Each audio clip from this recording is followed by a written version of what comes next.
Bu videonun məqsədi əslində qalsa başqa idi. Prosta indi bundan əvvəl paylaşdıqlarımda gördüyünüzə görə bu video 2 bölümlü olacaq və birinci bölümdə o şeyləri paylaşacağam, ikinci bölümdə izləyicilərdən gələn sualları cavablandıracağam.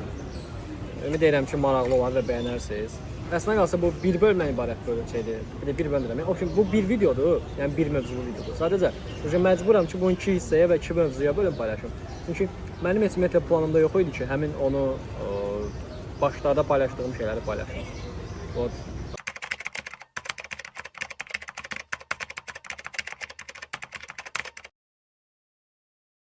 Artıq bu hissəyə gəldiniz, çatdınız.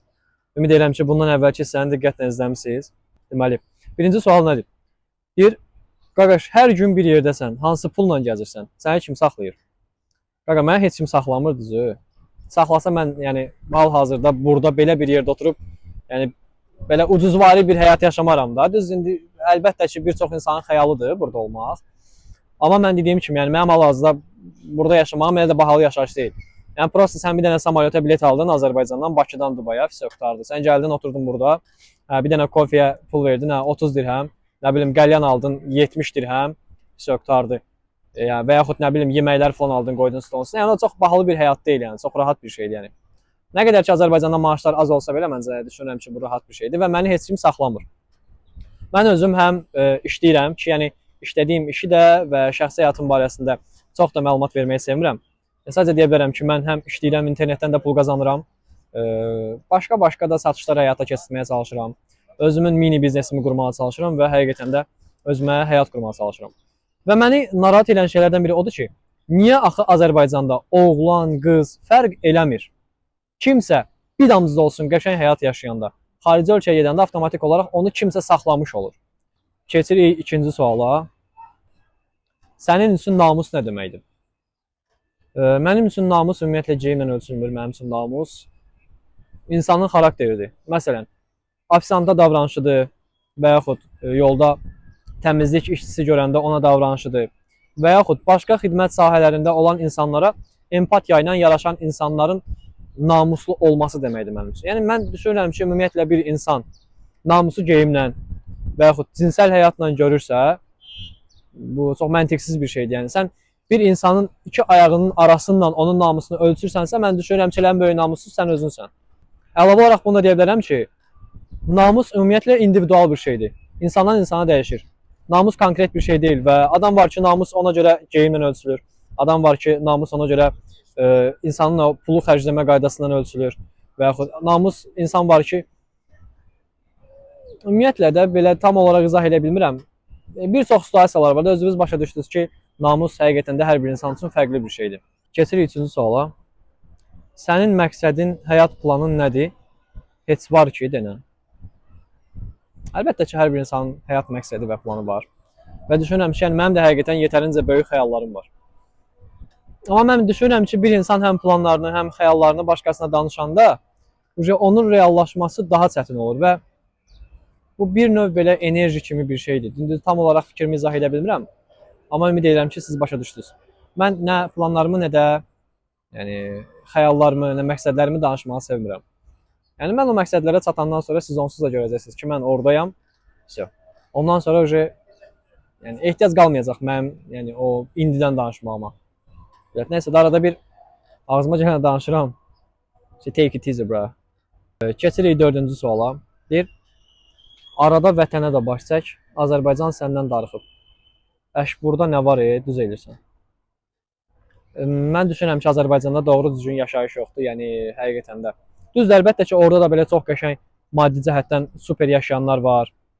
Belə rahat, problemsiz, xoşbəxt yaşayanlar var. Amma bilmirəm, mən Azərbaycanda olanda xoşbəxt deyildim. Həqiqətən.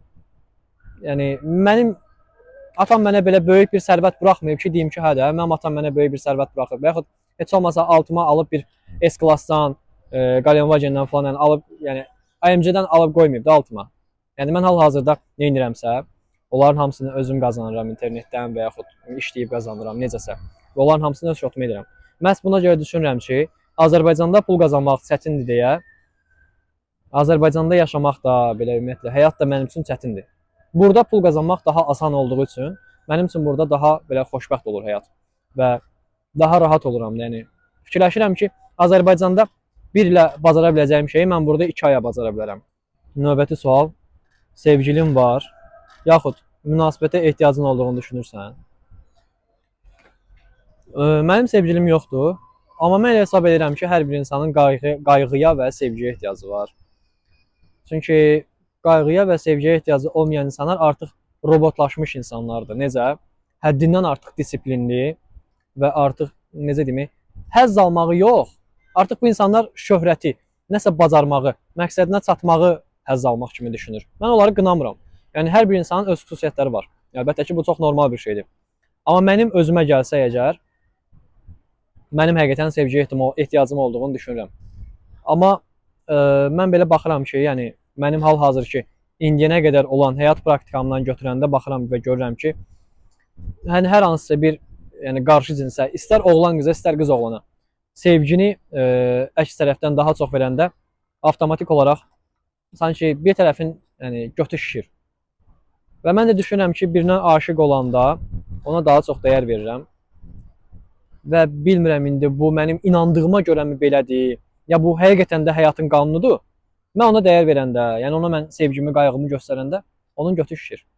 Və mən məhz buna görə istəmirəm ki, yəni artıq sevgi, münasibət istəmirəm. Mən düşünürəm ki, bəlkə də bir gün həqiqətən də mən də kimisə sevəcəm, mən də evlənəcəm. Amma hal-hazırda elə bir planım və düşüncəm yoxdur. Növbəti sual. Pulun düzgün xərclənmə qaydası necədir səncə? Mən düşünürəm ki, pulun düzgün xərclənmə qaydası insandan insana dəyişir. Hər zaman hər bir sualda olduğu kimi, yəni hər bir suala verdiyim cavabda olduğu kimi. Çünki adam var ki, o pulu öz cinsəl həyatı üçün xərcləyəndə daha çox xoşbəxt olur. Adam var ki, o pulu öz qida, yəni belə necə deyim, məsələn, yemək yemədən həzz alan insanlar da, yəni bilirsiniz də, o tip insanlar da var ki, yəni bu çox normal bir şeydir. Mən heç kimi qınamıram. Yəni öz yeməyi üçün, yəni fərqli-fərqli həzzlər, yəni fərqli-fərqli qidalar dadmaqdan həzz aldığı üçün pulun düzgün xərclənmə qaydası onun üçün odur. Amma mən düşünürəm ki, pulun düzgün xərclənmə qaydası insanın gələcəyini planlaşdırmasıdır. Düzdür. Məsəl üçün deyək, mən bir aya 2000 dollar qazanıramsa və indi deyək, bütün xərclərimi çıxandan sonra aya 2000 dollar qazanıramsa, avtomatik olaraq mən onu bölüşdürməliyəm. 2000 dolların maksimum 500 dolları mənim bir ay üçün, həzlərim üçün. İstər gəzməyim, istər xoşbəxt, yəni yaşamağım falan. Bunlara ayırıram. Qalan 1500-ünü isə artıq gələcəyim üçün nələrsə bir yatırım eləməyə çalışıram. Məndə qalıb da mənə lazım ola biləcək və gələcəkdə mənə maddi gəlir gətirə biləcək şeylər və yaxud məni xoşbəxt edəcəyini düşündüyüm və məndə qalıcı olan şeylərə xərcləməyə daha çox üstün tuturam. Ola bilər ki, danışığım biraz qəribə ola bilər, amma mənim fikirlərim hal-hazırda bu barədə belədir. Ümid edirəm ki, siz də fikirlərinizi kommentdə yazarsınız və mənə dəstək olarsınız. Və bu da axırıncı sualdır. Xoşbəxtlik nədir sənə görə? Mənim üçün xoşbəxtlik anı yaşamaqdır. Necə anı yaşamaq? Yəni anı yaşayasan, amma özünü çox da buraxmayasan. Məsəl üçün deyirsən 2000 dolların var və 2000 dolların hamısını eyni anda xərcləyirsənsə və sən buna anı yaşamaq deyirsənsə, yox, bu o demək deyil. Yəni sən səhv başa düşmüsən. Çünki sən 2000 dolların hamısını eyni anda xərcləyib o anı yaşadınsa, sabah ac qalacaqsan. Anı yaşa, amma anı yaşayanda sabahı da düşün. Çünki sən bilmirsən sabah öləcəksən ya qalacaqsan. Mən niyə deyirəm anı yaşa? Çünki sən əgər ki 2000 dolların hamısını balıncığının altına qoyub yatsan, sabah öləcəksən və məsəl üçün deyirəm, yəni sabah dünyanı dəyişəcəksən və o pulun hamısı batacaq. Amma yox, əgər sən 2000 dolların bir hissəsini bu gün anı yaşamaq üçün, xoşbəxt olmaq üçün ayırırsansa, sabah da həmçinin, birisi gün də həmçinin. Məsələn, özünün geyiminə, özünün xarici görünüşünə, özünün necə deyim, sağlamlığına fikir verirsənsə və yaxud necə deyim, ümumiyyətlə səni xoşbəxt edən nələrdir? Səyahətivə xərcləyirsənsə və sabahını düşünərək o pulun təxmini olaraq 20-30%-ni sən xoşbəxtliyinə xərcləyirsənsə, bu çox normal bir şeydir. Mən düşünürəm ki, anı yaşamaq lazımdır və ən çox da önəmli olan şey insanların fikrinə qulaq asmamaq lazımdır. Mən bilirəm ki, yəni mən insanların fikirlərinə qulaq assam, yəni məsələn adam var deyir ki, qaqa YouTube çəkməyinə də indi YouTuber olarsan sən. Nə bilim, başqası deyir ki, buna xeydən hər bir şey deyir də həqiqətən. Ümumiyyətlə insanların fikrini dinləmək əlbəttə ki, normaldır. İnsanların fikrini dinləyin. Amma insanların həm fikrini dinləyib, həm də ki, onların dediyini eləmək avtomatik olaraq artıq bu çox normal bir şey deyil.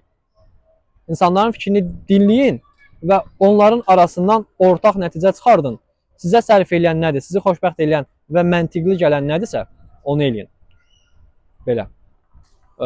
Gələn videoda görüşənə qədər sizi bu videoda gördüyümə şad oldum. Öpürəm sizi. Abunə olub və like atmağı unutmayın. Təşəkkürlər.